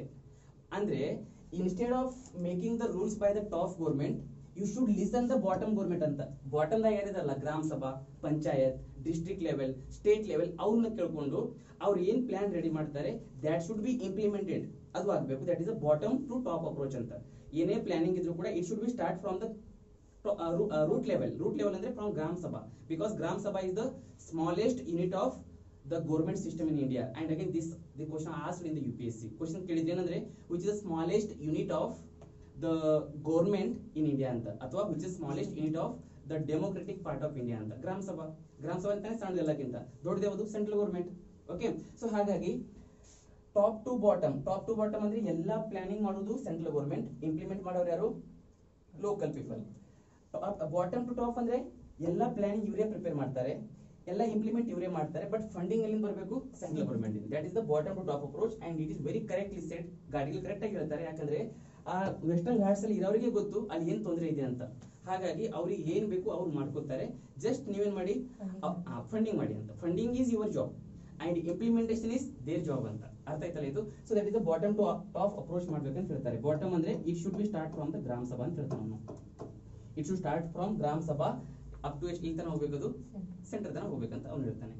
ಸೊ ಈ 3 ರೆಕಮೆಂಡೇಶನ್ ವೆರಿ ವೆರಿ ಇಂಪಾರ್ಟೆಂಟ್. ತುಂಬಾ ಇದಾವೆ, ಬಟ್ ನಿಮ್ ಎಕ್ಸಾಮ್ ಪಾಯಿಂಟ್ ಆಫ್ ವ್ಯೂ ಬೇಕಾಗುತ್ತೆ 3 ಮೋಸ್ಟ್ ಇಂಪಾರ್ಟೆಂಟ್ 3 ಬೇಕು ನಿಮಗೆ. ನೀವು ಮೇನ್ಸ್ ಆಗಿ ಈ 3 ಬರೀಬೇಕಾಗುತ್ತೆ. ಉಳಿದಿಲ್ಲ ಸಣ್ಣ ಸಣ್ಣ ಇದಾವೆ, ಅವೆಲ್ಲ ನಿಮಗೆ ಕೇಳಂಗಿಲ್ಲ. ಓಕೆ, ಈ 3 ಆದ್ಮೇಲೆ ಲಾಸ್ಟಿಗೆ ಕಾಂಟ್ರವರ್ಸಿ ಸ್ಟಾರ್ಟ್ ಆಗ್ಬಿಡುತ್ತೆ, ಡಿಬೇಟ್ ಸ್ಟಾರ್ಟ್ ಆಗ್ಬಿಡುತ್ತೆ. ಸ್ಟೇಟ್ ಅಂತಾರೆ ಇಷ್ಟೆಲ್ಲ ಆದ್ರೆ ನಾವು ಬೆಳೆದು ಹೆಂಗೆ ಅಂತ. ಸ್ಟೇಟ್ ಅಂತಾರೆ ನೀವೆಲ್ಲ ಹಿಂಗೆ ರಿಸ್ಟ್ರಿಕ್ಷನ್ ಹಾಕಿದ್ರೆ ನಾವು ಡೆವಲಪ್ಮೆಂಟ್ ಆಗೋದು ಹೇಗೆ? ನೀವು ನೋಡಿ, ಮೋಸ್ಟ್ಲಿ ಇರುವುದೇ ವೆಸ್ಟರ್ನ್ ಘಾಟ್ ಅಲ್ಲಿ. ಕೇರಳ ಇದೆ, ತಮಿಳುನಾಡು ಇದೆ, ಕರ್ನಾಟಕ ಇದೆ, ಗುಜರಾತ್ ಇದೆ, ಗೋವಾ ಇದೆ, ಮಹಾರಾಷ್ಟ್ರ ಇದೆ. ಇವೆಲ್ಲ ಫುಲ್ಲಿ ಟೂರಿಸಂ ಸ್ಟೇಟ್ಗಳು ಇವೆಲ್ಲ. Goa tourism, Kerala tourism, Karnataka tourism. ನೀವೆಲ್ಲ ಸ್ಟಾಪ್ ಮಾಡಿದ್ರೆ ನಾವು ಬೆಳಿಬೇಕು ಹೇಗೆ? ಮತ್ತೆ ನೀವಂತೀರಾ ಸ್ಟೇಟ್ಗಳು ಬೆಳಿಬೇಕು, ಕಂಟ್ರಿ ಬೆಳಿಬೇಕು, ಜಗತ್ತಿನಲ್ಲಿ ವಿ ಆರ್ ಗ್ಲೋಬಲ್ ಲೀಡರ್ ಅಂತ ನೀವೇ ಹೇಳ್ತೀರಾ. ಮತ್ತೆ ಬೆಳಿಬೇಕು ಹೆಂಗೆ? ಒಂದ್ ಕಡೆ ಕೊಡ್ತಾ ಇದ್ರೆ ಒಂದ್ ಕಡೆ ಕಸ್ಕೊತಾ ಇದ್ದೀರಾ. ಯಾವ ತರ ಬೆಳಿಬೇಕಂತ ಎಲ್ಲ ಸ್ಟೇಟ್ ದವರು ಕಾಂಟ್ರವರ್ಸಿ ಇದು ಮಾಡ್ತಾರೆ, ಡಿಬೇಟ್ ಮಾಡಕ್ಕೆ ಪ್ರೊಟೆಸ್ಟ್ ಸ್ಟಾರ್ಟ್ ಮಾಡ್ತಾರೆ. when the protest started from the government, ಯಾವಾಗ ಸ್ಟಾರ್ಟ್ ಆಗುತ್ತೆ? 11th ಅಲ್ಲಿ ರಿಪೋರ್ಟ್ ಬಂದ ಕೂಡಲೇ ಸೆಂಟ್ರಲ್ ಗವರ್ಮೆಂಟ್ ಅನ್ನತ್ತೆ we are going to implement the Gadgil committee recommendation ಅಂತ ಹೇಳಿ. ಯಾವಾಗ ರೆಕಮೆಂಡೇಶನ್ ಇಂಪ್ಲಿಮೆಂಟ್ ಮಾಡ್ತೇವೆ ಅಂತ ಹೇಳ್ತಾರೆ, ಇವೆಲ್ಲ ಸ್ಟೇಟ್ಗಳು ನಾವು ನೀವು ಮಾತೇ ಕೇಳಂಗಿಲ್ಲ, ನೀವು ಪಾಡಿ ನೀವು ಮಾಡಿ ನಮ್ಮ ಪಾಡಿ ನಾವು ಮಾಡ್ತೀವಿ ಅಂತ ಕೇಳೋದು ಅಂದ್ಬಿಡ್ತಾರೆ ಫಸ್ಟ್ ಟೈಮಿಗೆ. Because Kerala is the community state. ಇವಾಗ ನೋಡಿ, ಅದು ಅಲ್ಲಿ ಬಿಜೆಪಿ ಇಲ್ಲ, ಕಾಂಗ್ರೆಸ್ ಇಲ್ಲ, ಅವ್ರದೇ ಪಾರ್ಟಿ CPI. ಓಕೆ, ಅವ್ರು ಅಂತಾರೆ ನಿಮ್ಗೆ ಬಿಜೆಪಿ ಅವರು ಬೇಡ, ಕಾಂಗ್ರೆಸ್ ಅವರು ಬೇಡ, ಸೊ ನಮ್ದೇ ಒಂದು ಇದು ಮಾಡ್ತೇವೆ ಅಂತ. ಈಗ ರೀಸೆಂಟ್ಲಿ ಪ್ರೊಟೆಸ್ಟ್ ನಡೀತಾ ಇದೆ. ಆ ಮಲಬಾರ್ ಪೋಸ್ಟ್ ನಮ್ಮ ಸ್ವತಂತ್ರ ದೇಶ ಅಂತ ಅವರು ಒಂದು ಟ್ರೈಬ್ ದವರು ಡಿಸ್ಕಸ್ ಮಾಡ್ತಾ ಇದ್ದಾರೆ. ನೀವು ನ್ಯೂಸ್ ಪೇಪರ್ ನೋಡಿರ್ಬೇಕು. ನೋಡಿದ್ರೆ ನ್ಯೂಸ್ ಪೇಪರು ನೋಡಿಲ್ಲ, ವೆರಿ ಗುಡ್. ನೋಡಿ, ನೋಡಿದ್ರೆ ಗೊತ್ತಾಗಿರ್ತಿತ್ತು. ಆ ಕೊಂಕಣದವ್ರು ಅಂತಾರೆ ನಮ್ದೇ ಒಂದು ಸ್ವತಂತ್ರ ದೇಶ ಅಂತ. ಈಗ ನಮ್ಮ ನಿತ್ಯಾನಂದ ಸ್ವಾಮಿ ಅಂತ ನಮ್ಮ ಕೈಲಾಸ ದೇಶ ಅಂತೇಳಿ ಕೇಳಿದ ನಿತ್ಯಾನಂದ ಬಗ್ಗೆ. Nithyananda reserve bank of Kailasa ತೆಗೆದಿದ್ದಾನೆ. ಓಕೆ, ಅವನದೇ ಕೈಲಾಸ ದೇಶ ತೆಗೆದ್ಬಿಟ್ಟವನೇ. ಅವನ ಕರೆನ್ಸಿ, ಅವನದೇ ಬ್ಯಾಂಕು, ಅವನದೇ ದೇಶ. ಇದೆಲ್ಲ ಟ್ರೂನಾ, ಸತ್ಯನಾ? ಮತ್ತೆ ಏನಿದು ಹಂಗಂದ್ರೆ? ಒಂದ್ ಗೊತ್ತಿರ್ಲಿ, ಅವನು ರಿಯಾಲಿಟಿಯಲ್ಲಿ ಮಾಡ್ತಾ ಇಲ್ಲ. ಈಚ್ ಅಂಡ್ ಎವ್ರಿಥಿಂಗ್ ಇಸ್ ಈ ಅಂದ್ರೆ ಇಲೆಕ್ಟ್ರಾನಿಕಲಿ. ಬ್ಯಾಂಕ್ ಇರೋದು ಇಲೆಕ್ಟ್ರಾನಿಕ್. ಒಂಥರ ಗೂಗಲ್ ಪೇ, ಫೋನ್ ಪೇ ಇದ್ದಂಗೆ ಒಂದು ಬ್ಯಾಂಕು. ಮತ್ತೆ ಅವ್ನು ಇರುವಂತ ಇಕ್ವೆಡರ್ ಹತ್ರ ಒಂದು ಇದು ಐಲ್ಯಾಂಡ್ ತಗೊಂಡಿದ್ದಾನಂತೆ. ಅದು ಕೂಡ ತಗೊಂಡಿದ್ದಾನೆ ಅಂತ ಹೇಳ್ತಾ ಇದ್ದಾರೆ. There is no any again authentic data ಇಲ್ಲ ನಮ್ಮ ಹತ್ರ. But the government is claiming that these all are false statement given by our false person Nithyananda Swami ಅಂತ.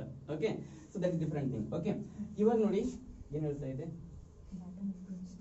ಬಾಟಮ್ ಟು ಟಾಪ್ ಅಪ್ರೋಚ್ ಅಲ್ಲಿ.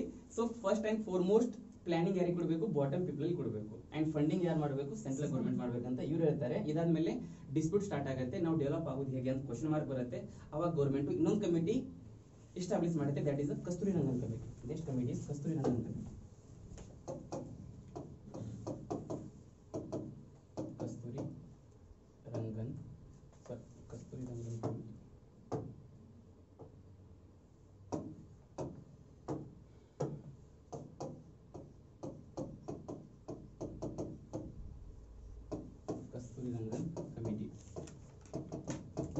ಈ Kasturi Rangan committee government of India ಸ್ಥಾಪನೆ ಮಾಡಿದೆ. Recently ಅವಾಗೆ 11ರಲ್ಲಿ ಸ್ಥಾಪನೆ ಮಾಡುತ್ತೆ.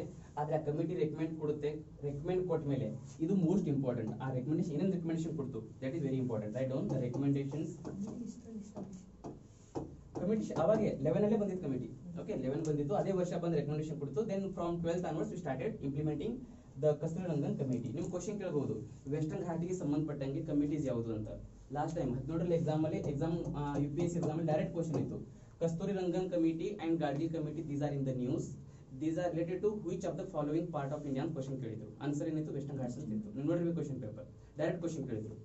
ಸೊ ಮತ್ತೆ ಇಲ್ಲಿವರೆಗೂ ಗಾಡ್ಗಿಲ್ ಕಮಿಟಿ ರಿಪೋರ್ಟ್ ಕೊಟ್ಟಿದೆ, but it is rejected by the government. ಅದು ರಿಜೆಕ್ಟ್ ಮಾಡಿದೆ ಗೌರ್ಮೆಂಟ್. ಅಕ್ಸೆಪ್ಟ್ ಮಾಡಿರುವಂತ ರೆಕಮೆಂಡೇಶನ್ ಯಾರ್ದು? ಕಸ್ತೂರಿ ರಂಗನ್. ಇದು ಮೋಸ್ಟ್ ಇಂಪಾರ್ಟೆಂಟ್. ಯಾಕಂದ್ರೆ government of India accepted what ever recommendations given by the Kasturi Rangan committee. ಅದಕ್ಕೆ ಫಸ್ಟ್ ರೆಕಮೆಂಡೇಶನ್ ಬರ್ಕೊಳ್ಳಿ, ಏನು ಹೇಳಿದ್ದಾರೆ ಇದು. The first recommendation given by this committee. So ಇವ್ರು ಏನಂತಾರೆ, not entire western Ghats, just 37% of the total western ghats should be declared as ecologically sensitive area ಅಂತ ಹೇಳ್ತಾರೆ. This stat is very very important. ಅವ್ರೇನಂತಾರೆ, western ghat just 37%, ಅದು ಅಷ್ಟೇ ecologically sensitive area ಅಂತ declare ಮಾಡಬೇಕು. Entire declare ಮಾಡುವಂತ ಅವಶ್ಯಕತೆ ಇಲ್ಲ ಅಂತ. ಓಕೆ, ಸೊ ನೋಡಿ ಮತ್ತೆ 37% ಯಾವ ತರ ಅಂತ ಅವ್ರು ಹೆಂಗ್ ಹೇಳ್ತಾರೆ ಅಂದ್ರೆ ಯಾವ್ದು ತುಂಬಾ ಕ್ರಿಟಿಕಲ್ ಇದೆ, ಯಾವ್ದು ಫ್ರೈಸಿಲ್ ಅಂದ್ರೆ ಗೊತ್ತಾಗತ್ತಾ, ತುಂಬಾ ಅಂದ್ರೆ ಫ್ರೈಸಲ್ ಅಂದ್ರೆ ಹಂಗ ಹೇಳ್ಬೇಕು ಕನ್ನಡದಲ್ಲಿ, ಫ್ರೈಸಲ್ ಅಂದ್ರೆ ಒಂಥರ ಯಾವ್ದು ದುರ್ಬಲ ಆಗಿದೆ, ದುರ್ಬಲ ಮತ್ತೆ ಯಾವುದು ನೈಸರ್ಗಿಕ ಅನಾಹುತಕ್ಕೆ ಯಾವುದು ತುಂಬಾ ಸಮೀಪದಲ್ಲಿ ಇದೆ ಅಂತದ್ರಲ್ಲಿ ಅಷ್ಟೇ ಇಕೋ ಸೆನ್ಸಿಟಿವ್ ಝೋನ್ ಅಂತ ಡಿಕ್ಲೇರ್ ಮಾಡಬೇಕು, ಎಲ್ಲ ಡಿಕ್ಲೇರ್ ಮಾಡುವಂತ ಅವಶ್ಯಕತೆ ಇಲ್ಲ ಅಂತ. ಸೊ ಇನ್ನೊಂದು ಪಾಯಿಂಟ್ ಆ ಗಾಡ್ಗಿಲ್ ಕಮಿಟಿಗೆ ಬರ್ಕೊಳ್ಳಿ, 4ನೇ ಪಾಯಿಂಟ್ ಬರ್ಕೊಳ್ಳಿ. ಸೊ ದ ಗಾಡ್ಗಿಲ್ 4ನೇ ಪಾಯಿಂಟ್ ಎಲ್ಲಿ ಆ ಗಾಡ್ಗಿಲ್ ಫಸ್ಟ್ ಪ್ರೀವಿಯಸ್ ರಿಪೋರ್ಟ್ ಅಲ್ಲಿ.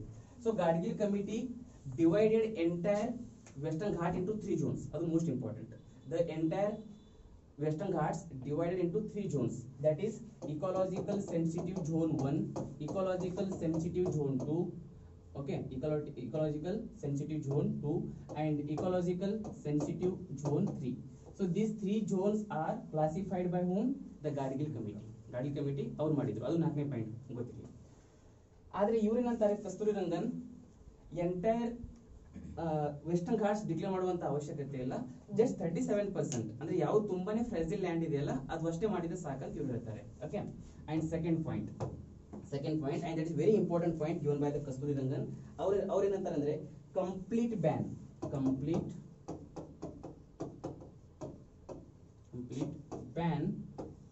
ಆನ್ ಮೈನಿಂಗ್ ಅಂತ ಹೇಳ್ಬಿಡ್ತಾರೆ ಇವರು ಕೂಡ. Complete ban on mining and quarrying ಅಂದ್ರೆ ಏನು? What is ಕ್ವೈರಿಂಗ್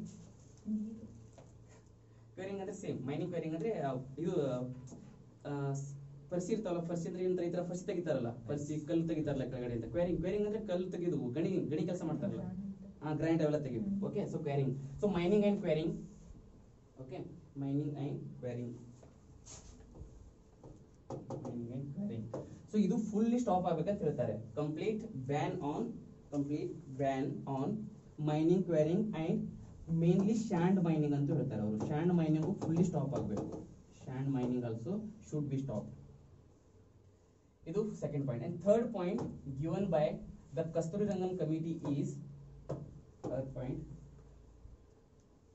no thermal power projects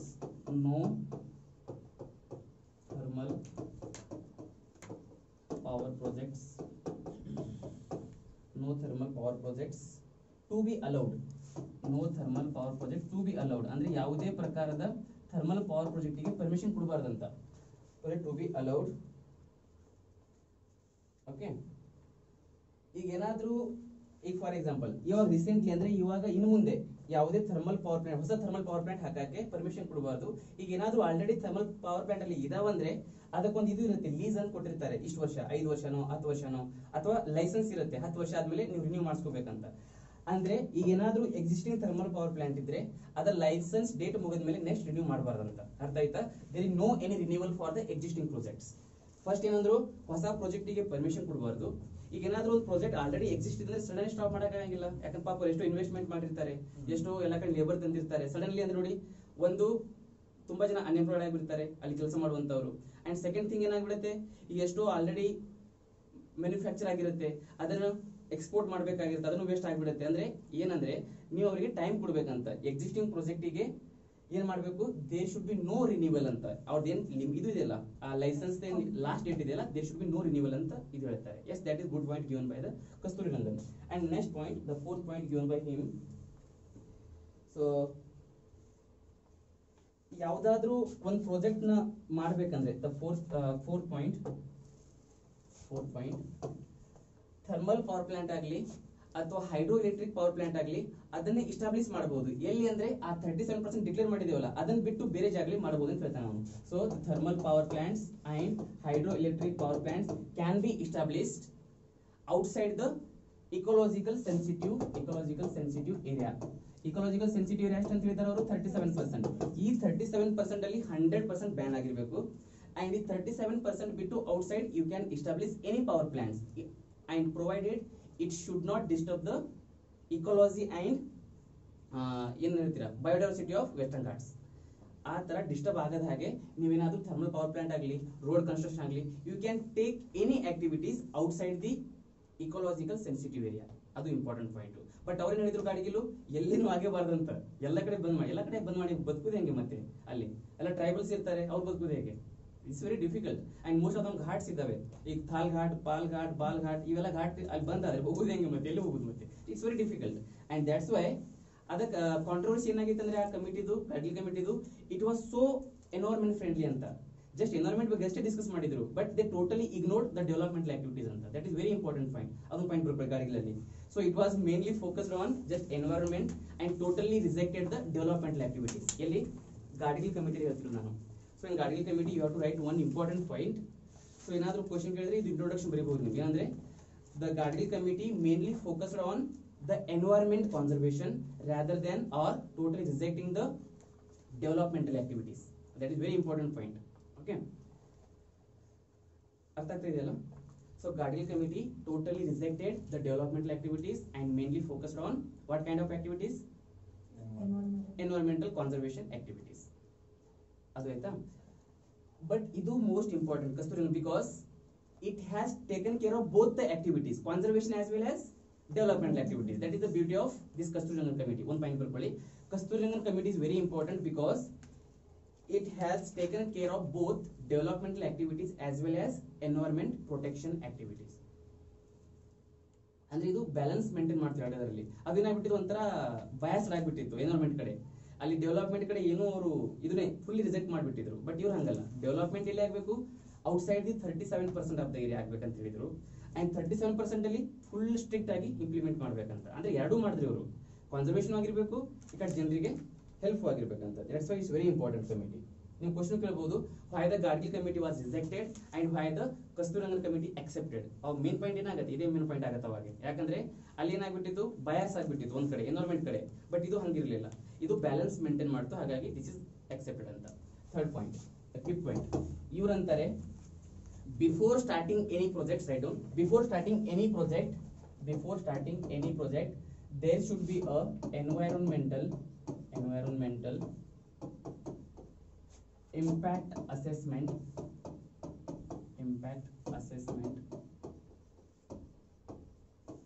before starting any project. Any project means it can be hydroelectric project, it can be thermal power plant project, or it can be road construction project, it can be any construction of the restaurants agbodu, tourism place agbodu. So before starting any project there should be a environment impact assessment ant ಹೇಳ್ತಾರೆ ಅವರು. Environment impact assessment process. Okay, there should be environment impact process. ಇಲ್ಲಿ environment impact assessment ಇದು ಹಂಗೆ ಬರ್ಕೊಳ್ಳಿ. Okay, ಅದು bracket ಅಲ್ಲಿ environment impact assessment EIA process ಅಂತ. And it is very very important. ಈ ಜಸ್ಟ್ ಎನ್ವೈರನ್ಮೆಂಟ್ ಇಂಪ್ಯಾಕ್ಟ್ ಅಸೆಸ್ಮೆಂಟ್ ಮೇಲೆ UPSC ಅಲ್ಲಿ 3 ಸಲ ಕ್ವಶನ್ ಕೇಳಿದ್ದಾರೆ. UPSC ಮೇನ್ಸ್ ಅಲ್ಲಿ ಏನೊಂದು ಕ್ವಶನ್ ಕೇಳಿದ್ದಾರೆ. So what is environmental impact assessment, discuss ಒಂದ್ ಸಲ ಕೇಳಿದ್ದಾರೆ. What is environmental impact assessment in the developmental activities of the government, critically analyse ಒಂದ್ಸರಿ ಕೇಳಿದ್ದಾರೆ. And explain environmental impact assessment ಅಂತ ಒಂದ್ಸರಿ ಕೇಳ್ತಾರೆ. So it is very very important. And ಇದು separate chapter ಇದೆ ಎಲ್ಲಿ, ಇನ್ ಮೈ ಎನ್ವೈರನ್ಮೆಂಟ್ ಕ್ಲಾಸ್ ಒಂದು ಸೆಪರೇಟ್ ಚಾಪ್ಟರ್ ಇದೆ. ಸಿಲೆಬಸ್ ಅಲ್ಲಿ ತುಂಬಾ ಚೆನ್ನಾಗಿ ಕೊಟ್ಟಿದ್ದಾರೆ. UPSC ಸಿಲೆಬಸ್ ಹೈಲೈಟ್ ಮಾಡಿದ್ದಾರೆ ಅವರು. ಎನ್ವೈರನ್ಮೆಂಟಲ್ ಇಂಪ್ಯಾಕ್ಟ್ ಅಸೆಸ್ಮೆಂಟ್ ಅಂತ ಒಂದು ಹೈಲೈಟ್ ಮಾಡಿ ಒಂದು ಸೆಪರೇಟ್ ಟಾಪಿಕ್ ಇದೆ ನಿಮಗೆ. That part I will discuss in my environment class. Just ಇವಾಗ ಇಲ್ಲಿ ಅಷ್ಟೇ ಅರ್ಥ ಮಾಡ್ಕೊಳ್ಳಿ. ಇಲ್ಲಿ ಏನಾದ್ರೂ ಒಂದು ಪ್ರಾಜೆಕ್ಟ್ ಇಲ್ಲಿ ಮಾಡ್ಬೇಕಂದ್ರೆ if you are going to start a hydro electric project, ಯಾವ್ದಾದ್ರು ಒಂದು ಹೈಡ್ರೋ ಎಲೆಕ್ಟ್ರಿಕ್ ಪ್ರಾಜೆಕ್ಟ್ ಸ್ಟಾರ್ಟ್ ಮಾಡ್ಬೇಕಂದ್ರೆ ಸೊ ಎನ್ವೈರನ್ಮೆಂಟಲ್ ಇಂಪ್ಯಾಕ್ಟ್ ಅಸೆಸ್ಮೆಂಟ್ ಅಂದ್ರೆ ಈ ಪ್ರಾಜೆಕ್ಟ್ ಹಾಕಿದ ಮೇಲೆ ಅಲ್ಲಿರುವಂತಹ ಜನರಿಗೆ ಯಾವ ತರ ತೊಂದರೆ ಆಗಬಹುದು, ಆ ಜನರಿಗೆ ಯಾವ ತರ ಲಾಸ್ ಆಗಬಹುದು, ಲಾಸ್ ಬೆನಿಫಿಟ್, ಲಾಸ್ ಮತ್ತೆ ಬೆನಿಫಿಟ್ ಯಾವ ತರ ಆಗತ್ತೆ, ಮತ್ತೆ ಈ ಪ್ರಾಜೆಕ್ಟ್ ಹಾಕೋದ್ರಿಂದ ಅಲ್ಲಿರುವಂತಹ ಪ್ಲಾಂಟ್ ಆಗ್ಲಿ, ಅಲ್ಲಿರುವಂತಹ ಎನಿಮಲ್ಸ್ ಆಗ್ಲಿ ಅದಕ್ಕೆ ಯಾವ ತರ ತೊಂದರೆ ಆಗತ್ತೆ, ಅಥವಾ ಒಂಥರ ಅಂದ್ರೆ ಮಾಡಿದ್ರೆ ಏನೇನ್ ಬೆನಿಫಿಟ್ ಆಗ್ಬಹುದು, ಅಂದ್ರೆ ಲಾಸ್ ಮತ್ತೆ ಬೆನಿಫಿಟ್ ಎರಡು ಅನಲೈಸ್ ಮಾಡಿ ಆ ಪ್ರಾಜೆಕ್ಟ್ ನ ಇಂಪ್ಲಿಮೆಂಟ್ ಮಾಡ್ಬೇಕಂತ ಹೇಳೋದೇ ಇದು ಥಿಯರಿ. ಯಾವುದು, environmental impact assessment. Impact means it can be positive impact or it can be negative impact. So ಆ ಇಂಪ್ಯಾಕ್ಟ್ ನ ಸ್ಟಡಿ ಮಾಡ್ಬೇಕಂತ. If there is more negative impact then we should not allow that project. If there is more positive then definitely we have to allow that project ಅಂತ ಇದು ಹೇಳುತ್ತೆ. That's why it's very wonderful theory, environmental impact assessment, and it is mentioned by the Kasturirangan committee. Okay, so you 8 point go, and last point 6 point ಇನ್ನೊಂದು point ಹೇಳ್ತಾರೆ ಅವರು. ಇನ್ನೊಂದು point ಏನು ಹೇಳ್ತಾರೆ ಅಂದ್ರೆ all the developmental activities in Western Ghats should be in the sustainable manner ಅಂತ ಹೇಳ್ತಾರೆ ಅವರು. all the developmental activities all the developmental activities in the Western Ghat should be in the sustainable manner. What is sustainable manner? Sustainable manner. ನೋಡಿ, sustainable manner ಅಂದ್ರೆ ಯಾವುದಾದ್ರೂ ಒಂದು resource ನೀವು use ಮಾಡಿದ್ರೆ ಅದು ಬೇರೆ ಮೇಲೆ ಇಂಪ್ಯಾಕ್ಟ್ ಆಗಬಾರ್ದು. ಅರ್ಥ ಆಗ್ತಾ ಇದೆಯಾ? ನೀವೇನಾದ್ರೂ ಮೈನಿಂಗ್ ಮಾಡಿದ್ರೆ ಅಲ್ಲಿರುವಂತ ಸರೌಂಡಿಂಗ್ ಅಲ್ಲಿ ಇರುವಂತ ಯಾವುದೇ ಬಯೋಡೈವರ್ಸಿಟಿ ಆಗಲಿ ಅಥವಾ ಬೇರೆ ಯಾವ್ದು ವಾಟರ್ ಬಾಡೀಸ್ ಆಗಲಿ ಅದಕ್ಕೂ ತೊಂದರೆ ಆಗಬಾರ್ದು ಅಂತ. ಸಸ್ಟೈನೇಬಲ್ ಅಂದ್ರೆ ಈಗ ಏನಾದ್ರೂ ಯೂಸ್ ಮಾಡಿದ್ರೆ you have to utilise maximum for the present generation, keeping mind the future generation. Future generation ಕೂಡ ನಿಮ್ಗೆ ತಲೆಯಲ್ಲಿ ಇರಬೇಕು. ಅಂದ್ರೆ ನಮ್ಮ ಮುಂದಿನ ಪೀಳಿಗೆ ಬರ್ತಾ ಇದೆ, ಅವರಿಗೂ ಸ್ವಲ್ಪ ಉಳಿಸಬೇಕಾಗಿದೆ, ಅಂಡ್ ಇವಾಗ ಏನಿದೆ ಅವರಿಗೂ ಕೂಡ ಬೇಕಾಗಿದೆ ಅಂತ. That use of resources is known as sustainable. Sustainable ಅಂದ್ರೆ ಏನು? ಈಗೂ ಯೂಸ್ ಮಾಡಿರಬೇಕು, ಮಂದಿ ಫ್ಯೂಚರ್ ಬಗ್ಗೆ ಒಂದು ಸ್ವಲ್ಪ ಕಾಳಜಿ ಇರಬೇಕಂತ. That is sustainable development. ಸುಸ್ಥಿರ ಬೆಳವಣಿಗೆ ಅಂತ ಕರಿತೀವಿ. ಸಸ್ಟೈನಬಲ್ ಡೆವಲಪ್ಮೆಂಟ್ ಅಂದ್ರೆ ಸುಸ್ಥಿರ ಬೆಳವಣಿಗೆ. ಸುಸ್ಥಿರ ಅಂದ್ರೆ ಏನು? Maximum utilisation for the present generation, keeping in mind of future generation. ಭವಿಷ್ಯದ ಪೀಳಿಗೆ ಬಗ್ಗೆ ಒಂದು ಏನಂದ್ರೆ ಒಂದು ಆಶೆ ಇಟ್ಕೊಂಡು ಮ್ಯಾಕ್ಸಿಮಮ್ ಈ ಪ್ರೆಸೆಂಟ್ ಅಲ್ಲಿ ಇರುವಂತಹ ಪೀಳಿಗೆಗೆ ಅದರದ್ದು ಯುಟಿಲೈಸೇಷನ್ ಆಗ್ಬೇಕಂತ, ಉಪಯೋಗ ಆಗ್ಬೇಕಂತ. That is sustainable. ಸೊ ಆ ತರ ಹೇಳೋದು ಕಸ್ತೂರಿ ರಂಗನ್ ಕಮಿಟಿ. ಅಂಡ್ ಅದಕ್ಕೆ ಈ ಕಮಿಟಿ ವಾಸ್ ಅಕ್ಸೆಪ್ಟೆಡ್. ಅಂಡ್ ಇನ್ನೊಂದು 7ನೇ ಪಾಯಿಂಟ್ ಬರ್ಕೊಳ್ಳಿ. So all the tribal groups and all the agriculture activities kept outside the environmental sensitive area. That is very very important point. All the tribal groups and all the agricultural activities, all the environmental groups, all the tribal groups and all the tribal groups and agricultural regions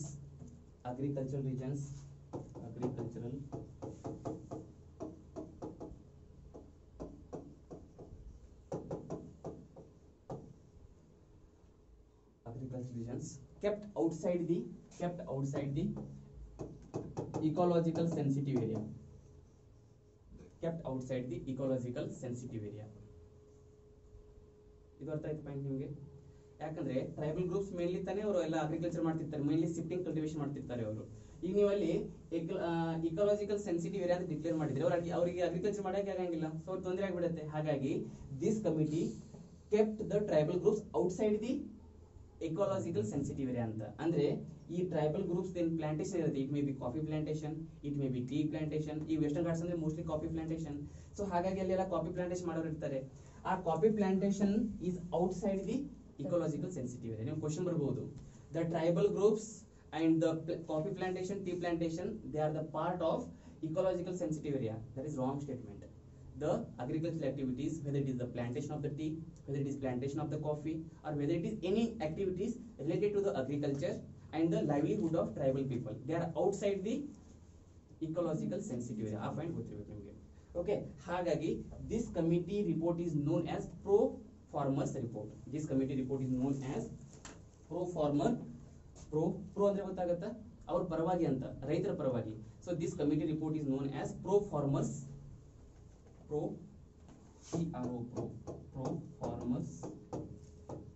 question ಕೇಳಬಹುದು ನಿಮಗೆ. why the Kasturi Rangan committee is known as pro farmers committee report ಅಂತ. ಅವಾಗ ಏನ್ ಬರೀತೀರಾ ನೀವು? ಇದೇ main point ಬರೀತೀರಾ. ಯಾಕಂದ್ರೆ so the Gadgil committee was declared the tribal people and that their activities also under the ecological sensitive area, but Kasturi Rangan committee they taken away or they taken out the agricultural activities and the tribal group outside the ecological sensitive area. ಅದಕ್ಕಾಗಿ this committee is known as pro farmers committee ಅಂತ. Okay, pro farmers committee or pro farmers report ಅಂತ ಕರೀತಾರೆ ಇದಕ್ಕೆ. So this is about Kasturi Rangan committee. ಈ ಎರಡು committee most important about western Ghats. ಇದು ಅರ್ಥ ಆಯ್ತಾ? ಸೊ ಇಷ್ಟ ಅರ್ಥ ಆದ್ಮೇಲೆ ನಿನ್ನೆ 1-2-3 ಜನ ಫೋನ್ ಹಚ್ಚಿ ಸರ್